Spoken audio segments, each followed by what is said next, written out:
Queridos irmãos, sejam todos muito bem-vindos a essa casa, que possamos acalmar o nosso coração, esquecer de tudo que se passou durante o dia, das coisas desagradáveis, como também das nossas atividades diárias, possamos deixar por alguns momentos lá fora e voltar o nosso coração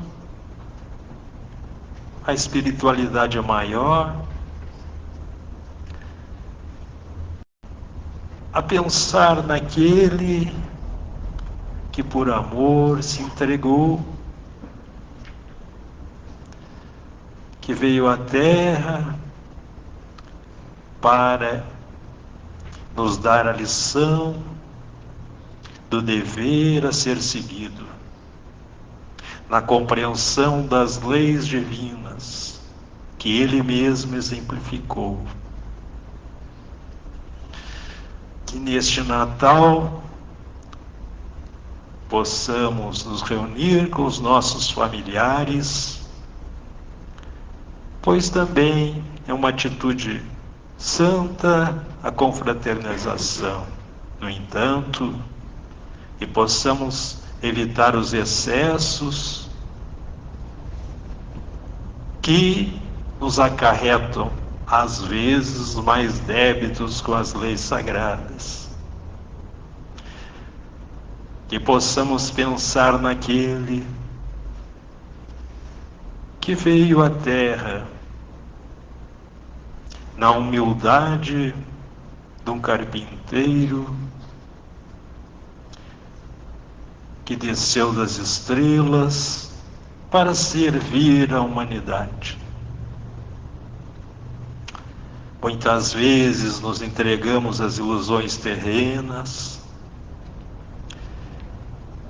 damos muito valor à parte material da vida, e esquecemos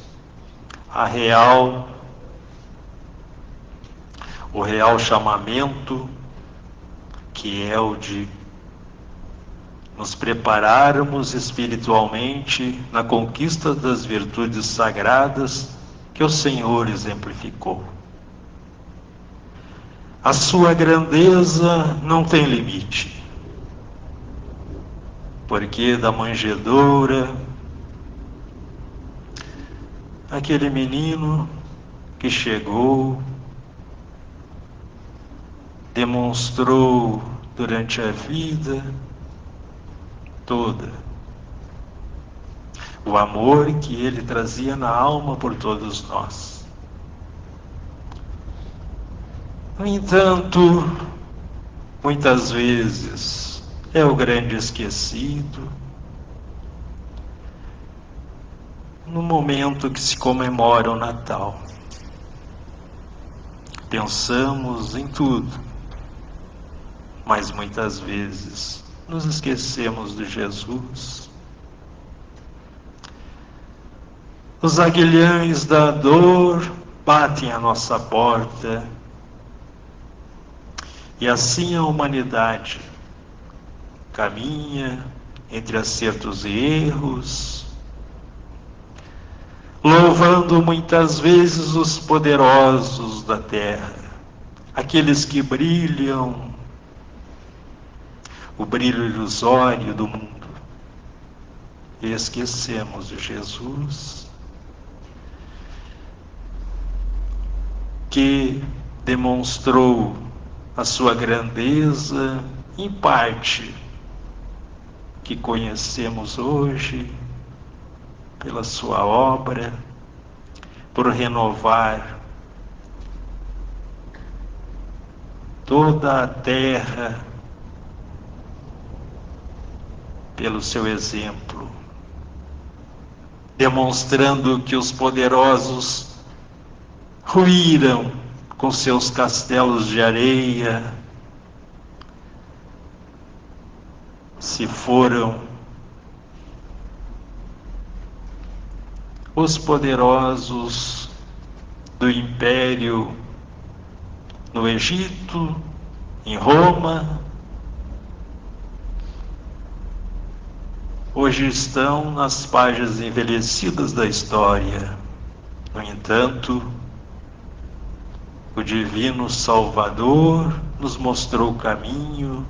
E se hoje a humanidade cresceu um pouquinho, é porque Jesus exemplificou o amor e nos mostra o caminho e nos tem mostrado a cada momento. Alma querida, se hoje passas pela dor, confia que isso vai passar e o teu destino é a felicidade, que a cada um de nós está reservada. Assim, com a permissão de Feliciano Prates e Francisco de Jesus Bernetti, iniciamos os trabalhos na noite de hoje, que constará na leitura do Livro dos Espíritos e logo após a explanação evangélica. Que permanecemos em paz e que assim seja. Do Livro dos Espíritos sobre possessão. A pergunta 475.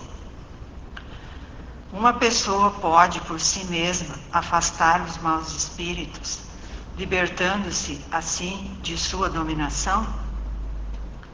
Sempre é possível se libertar de um domínio quando se tem vontade firme. Questão 476.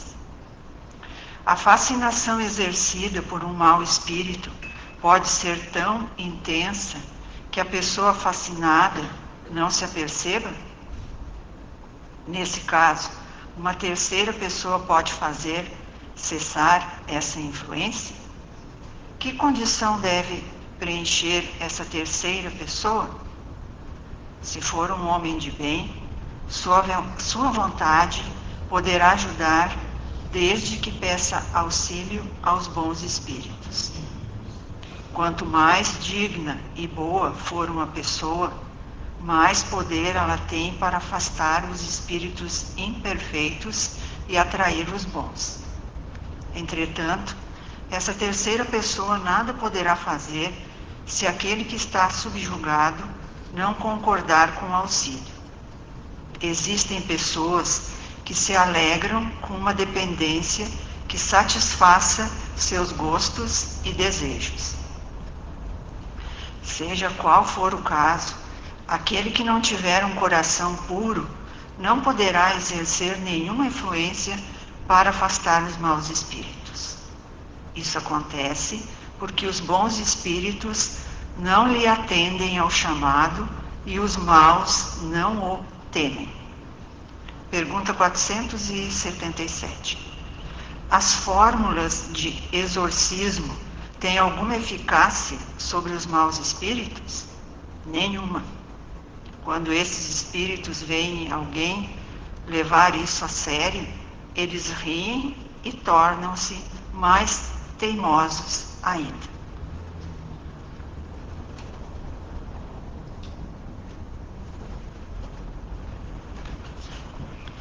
Boa noite, sejam todos muito bem-vindos. A reflexão para nós hoje. A gente está chegando no final do ano e tem uma música que é recorrente. Todo ano tem gente que posta, faz as mensagens nas redes sociais, que é aquela música normalmente é Simone que canta. Então é Natal e o que você fez. A gente faz humor com isso, às vezes a gente fica fazendo alguma brincadeira, mas eu acho que pode ser um bom convite para a gente refletir sobre o que a gente fez neste ano que está quase terminando. O que tu fez para ti e o que tu fez para os outros? Será que tu conseguiu fazer alguma coisa de bem? Será que tu conseguiu deixar para trás alguma coisa que te fazia mal? Será que ao longo do ano, vindo aqui, ouvindo as palestras, tentando ser um espírito mais evoluído, a gente conseguiu de fato dar mais um passo na nossa evolução? Normalmente a gente faz assim: eu preciso emagrecer, eu preciso fazer uma atividade física. Cada um faz as suas metas. E aí? Elas foram cumpridas?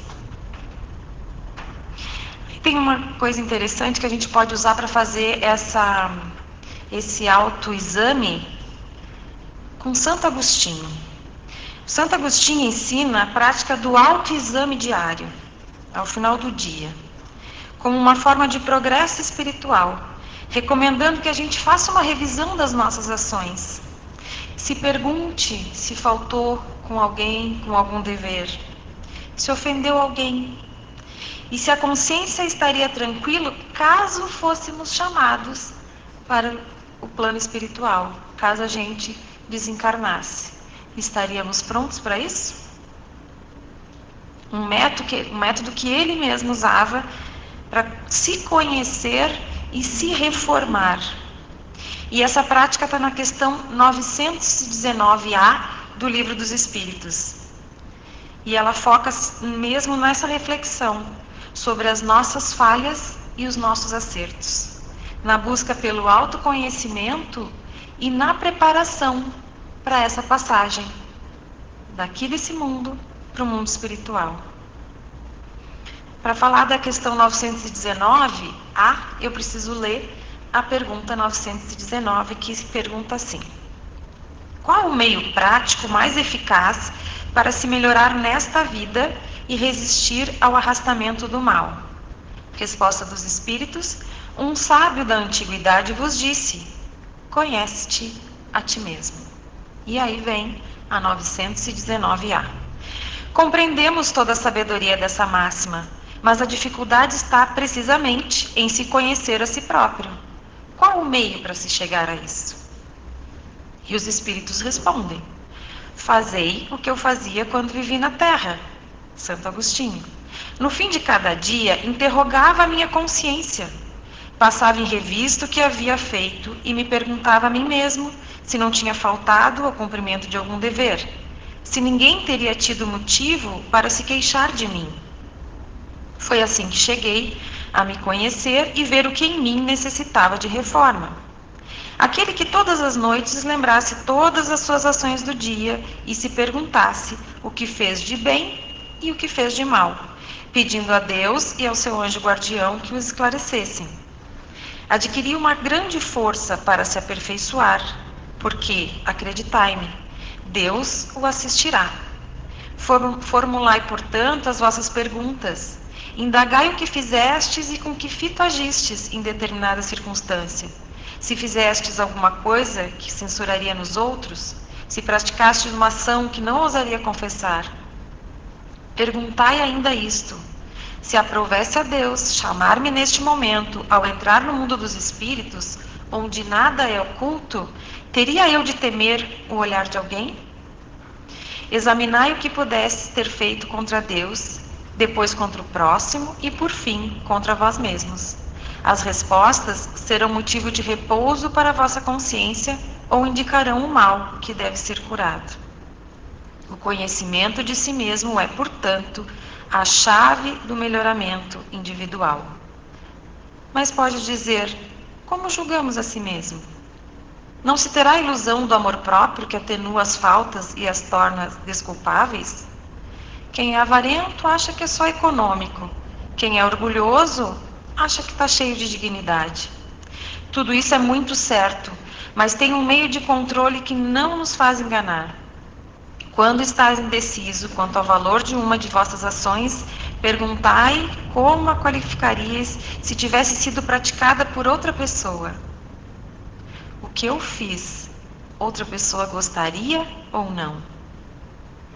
Procurar também saber o que pensam os outros e não negligencieis a opinião dos vossos inimigos, porque eles não têm nenhum interesse em disfarçar a verdade e geralmente Deus o colocou ao vosso lado como um espelho, para vos advertirem com mais franqueza do que faria um amigo. Que aquele que tem a verdadeira vontade de se melhorar explore, portanto, a sua consciência, a fim de arrancar dali as más tendências, como arranca as ervas daninhas do seu jardim. Que faça o balanço da sua jornada moral como o negociante o faz dos seus lucros e perdas. E eu vos asseguro que o primeiro será mais proveitoso que o outro. Se ele puder dizer que a sua jornada foi boa, pode dormir em paz e esperar sem temor o despertar de outra vida. Ainda nessa pergunta tem um comentário de Kardec que diz assim: muitas faltas que cometemos nos passam despercebidas. Se com efeito, seguindo o conselho de Santo Agostinho, interrogássemos mais frequentemente a nossa consciência, veríamos quantas vezes falimos sem disso nos apercebermos, por não examinar a natureza e o móvel dos nossos atos. A forma interrogativa tem alguma coisa de mais preciso do que uma máxima que, em geral, não aplicamos a nós mesmos. Ela exige respostas categóricas, por um sim ou por um não, que não nos deixam lugar a alternativas. Respostas que são outros tantos argumentos pessoais, pela soma dos quais podemos computar a soma do bem e do mal que ainda existe em nós. O que está dizendo aqui? Que a gente tem dificuldade de reconhecer as nossas falhas, os nossos defeitos, as nossas dificuldades. Porque quando a gente for fazer essa pergunta, se eu fui uma boa pessoa no dia de hoje, e fizer um exame detalhado do teu dia, a gente tem situações que poderia ter agido diferente, ter falado diferente, ter pensado diferente. Então essa mensagem de Santo Agostinho, ela nos traz sim uma forma de autoconhecimento, porque é a gente se reconhecer falho como espírito imperfeito, e não o alecrim dourado que está perfeito. A gente tem a tendência a dizer o quê? Não é que eu não sou uma boa pessoa, os outros é que me desafiam. Eu até estava indo bem, mas aí eu topei com um colega de trabalho e aí deu tudo errado. A gente custa colocar na nossa responsabilidade as nossas atitudes. Então é um exercício muito legal de fazer no final do dia. Eu fui uma boa pessoa hoje? Eu consegui fazer bem a alguém? Eu consegui ser menos maledicente? Eu consegui fugir da fofoca, lá da rodinha da fofoca, e não falar mal de alguém? Eu consegui ouvir uma pessoa sem julgar? Quantas coisas a gente faz ao longo do dia que nem sonha, e é isso que ele diz. Não é que a gente seja uma pessoa cheia de defeitos. São pequenas atitudes que a gente não se dá conta, que a gente pode ferir uma pessoa, pode ofender uma pessoa por uma simples frase ou até um simples olhar. Então esse autoconhecimento a gente consegue como? Por essa autoanálise rigorosa. Será que a gente não tem nada a melhorar? Quando a gente se questiona sobre o nosso comportamento, se está tudo certo, a gente consegue colocar isso próximo dos ensinamentos de Jesus? Porque a gente sabe dos ensinamentos dele e sabe o quanto longe nós estamos. Que a gente consegue ser caridoso com uma pessoa e com outra que eu não simpatizo muito, eu não consigo fazer caridade. Quando vem uma pessoa que eu julgo de uma vida que não seria a minha, eu atiro pedra ou eu entendo e acolho e compreendo quem está fora do meu caminho? Então essa autoanálise é importante nesse sentido, para saber por onde nós andamos nessa evolução terrena. Eu brinco que na nossa santa ignorância tem dias que a gente vai para um umbral de tobogã. A gente tem dias que está muito bem, mas tem dias que a gente tem muita dificuldade de pensar num pedacinho do que Jesus nos ensinou. Mais uma coisa de Santo Agostinho que ele fala é a reforma íntima. Quando a gente olha na nossa casa que precisa de reforma, o que precisa de reforma? É o que está bonitinho, bem pintado e funcionando? Não. Então por que a gente precisa de reforma? Porque a gente tem os nossos defeitos. Então a reforma íntima é exatamente isso. A gente não vai pintar uma parede que está boa, a gente vai pintar uma parede que está precisando de pintura. A gente não vai mudar uma coisa em nós que não precisa ser mudado, que já está um grau melhor de evolução. A gente tem que ser reformado naquilo que a gente precisa melhorar. Questionamento profundo. Ele sugere perguntar, né? O que fez e com qual objetivo eu agi daquele jeito? Quem aqui numa situação de estresse depois não pensou assim, mas por que eu falei daquele jeito? Por que eu reagi daquela maneira? Eu não precisava ter sido tão estúpida, tão grossa. E aí quando a gente vai fazer o autoexame desse dia lá, viu que não foi um dia muito bom para segurar as emoções no momento de estresse. Se fosse o dia do nosso desencarne, a gente fala que tem um telão, né? Quando a gente desencarna, a nossa vida passa ali. Seria como quase uma conversa de WhatsApp, vai passar lá na nossa frente. O que vai passar lá na nossa frente da nossa vivência vai nos deixar feliz ou com vergonha? É o que a gente pode fazer todo dia. O que passaria hoje no resumo do meu dia me dá mais felicidade ou me dá mais vergonha? Uma máxima da doutrina espírita: buscar o bem sempre será o melhor caminho. Um jeito certeiro de saber se está no bom caminho é: estou numa situação, o que Jesus faria? Como ele agiria nessa situação? Por isso que a doutrina espírita nos conduz pelo melhor caminho. Essa atitude do Santo Agostinho é uma excelente ferramenta de evolução, porque não é o líder religioso, não é o guru, não é o influencer da internet que está nos dizendo como a gente deve ser. É o que bate na nossa consciência. É de acordo com a minha vivência, aquilo que eu já aprendi no Evangelho, eu consigo de fato viver no dia a dia. E é eu que vou trabalhar para o meu melhoramento moral. Eu que sou responsável. Deus ajuda, Jesus ampara, a espiritualidade nos intui muita coisa, mas quando é pra gente, é a gente que tem que dar conta. Essa autoanálise pode ser a base para a caridade e a fé.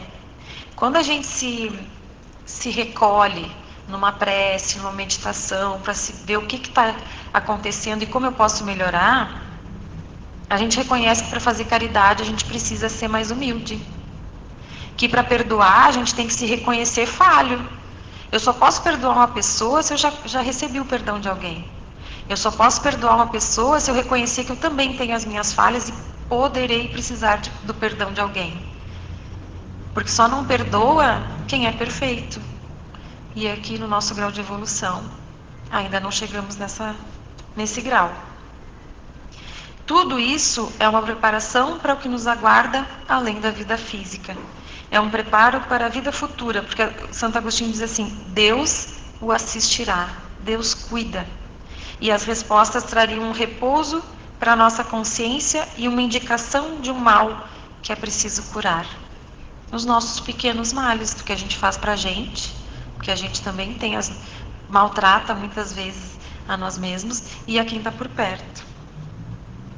Muitas faltas que cometemos nos passam despercebidas, é o que foi dito ali. Eu nem me dou conta que eu posso magoar alguém, ou atitudes, né? Eu posso, como ele falou ali, quem é avarento não se acha avarento, se acha econômico, responsável com os recursos.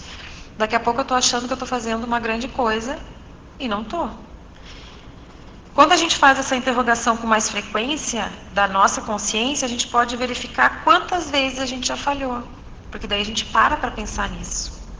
E conforme as respostas, a gente pode avaliar a soma do bem e do mal que a gente carrega.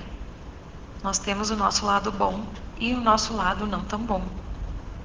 E a cada dia, a gente conseguir melhorar naquele ponto que o nosso caráter é um ponto mais frágil.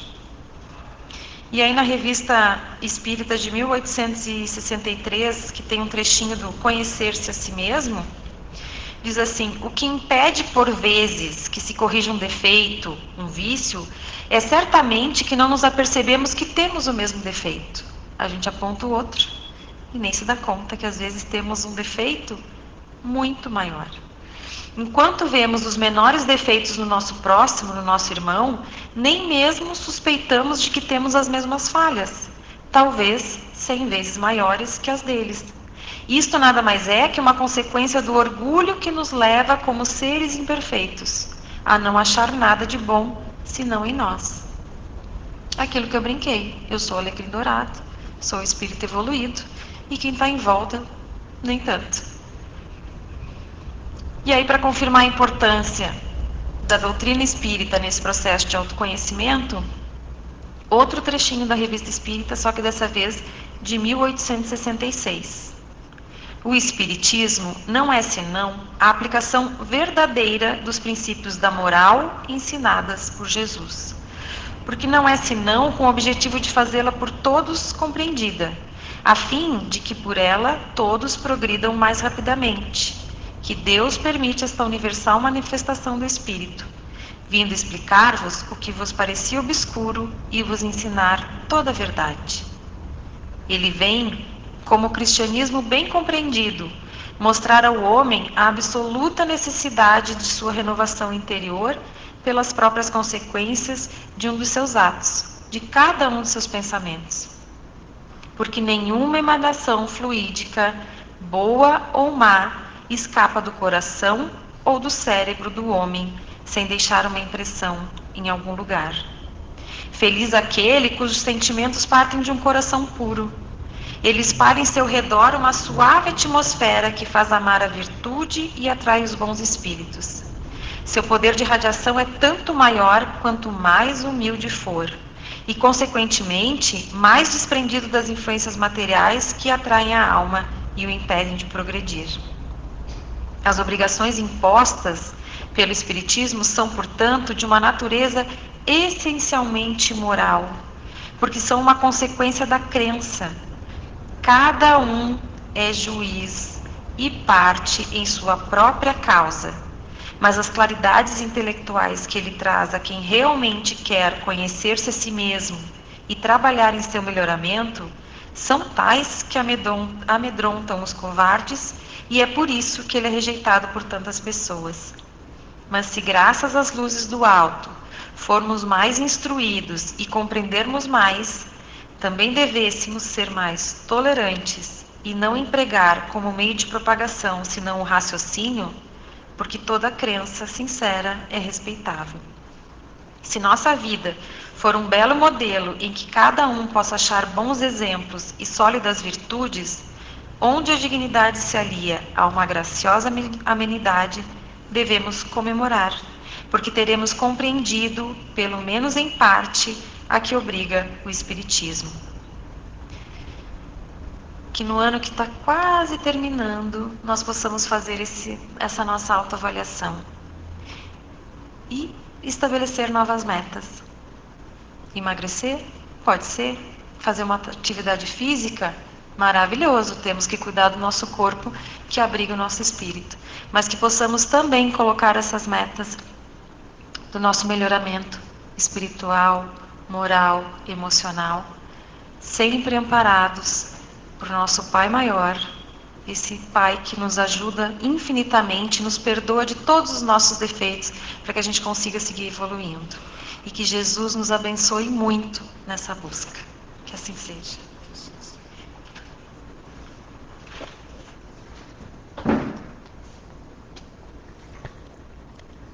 Continuamos com o pensamento elevado.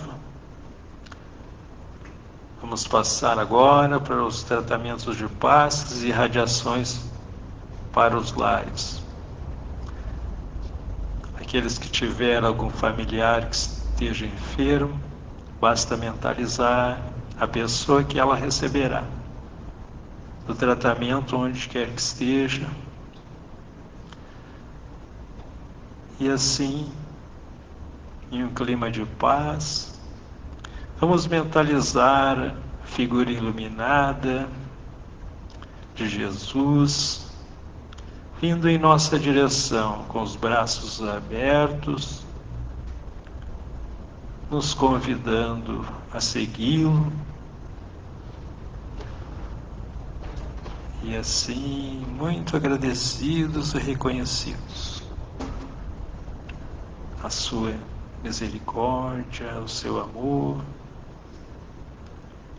Vamos nos sentindo envolvidos por essa luz que vem e nos abraça, nos envolve, afastando de nós toda angústia, todo medo, preocupações, seja lá o que for que está afligindo o nosso coração. Que possamos nos deixar levar por esse amor grandioso que penetra cada célula, fortalecendo o nosso corpo, desmaterializando energias pesadas, manchas escuras no perispírito. Graças te damos, Senhor. Que assim seja.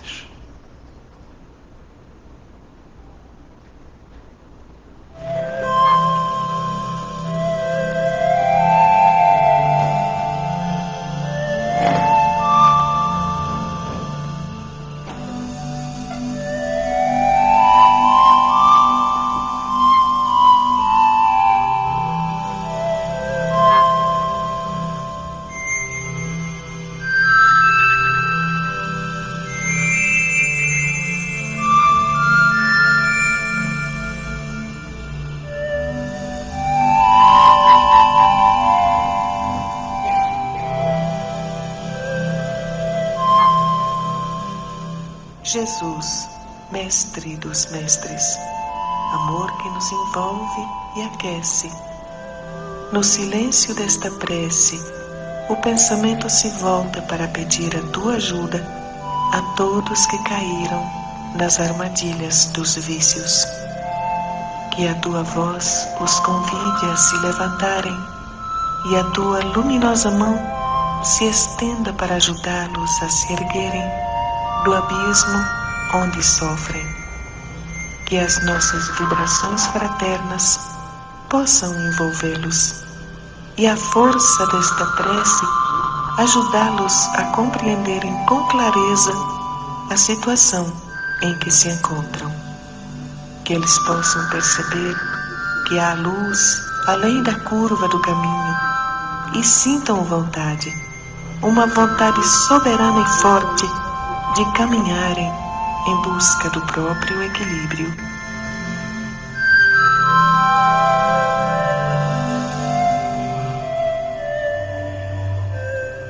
Paz, equilíbrio e harmonia nós pedimos para todos eles, Mestre dos Mestres, amor que nos envolve e aquece.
Com a permissão de Feliciano Prates e Francisco de Jesus Vernetti, damos por encerrados os trabalhos da noite de hoje. Sigam todos levando muita paz aos seus lares e que assim seja.